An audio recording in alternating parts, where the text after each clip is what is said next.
Dažreiz jau forši dzīvē pasvinēt arī tādas mazās un vienkāršās lietas, ko mēs ikdienā nenovērtējam. Piemēram, to, ka mums ir forši kolēģi. Tāpēc es ar 3 tortēm eju ciemos pie Svetbankas.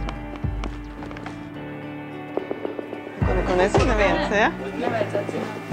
Viens gan redzēja, ka mēs nākam ar baloniem. Puisis no tās komandas. Tu esi Svetbanka klienti? Jā. Tev zvana kādreiz kaut ko piedāvā? Protams, jā. Tā ir viena no tām komandām.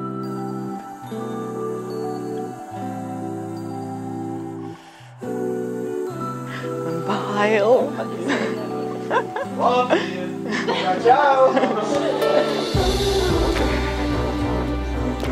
Šodien ir īpaša diena, jo jūsu kolēģi kopā ar Staburadzi ir izdomājuši jūs mazliet apsveikt.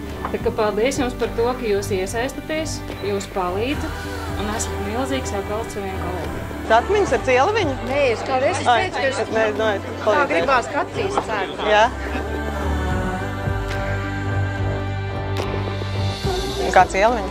Bērnība ritīgi forši. Augstals jau vēdot. Kādu Tas arī veselu varam teikt. Jā, tiešām maziņā. Jā, tāds ir. Man liekas, ka pārsteigums ir izdarīts ļoti labi. Visi smējās, visi runājās, visādi Cieliņas un ir priecīgi un smaidoši.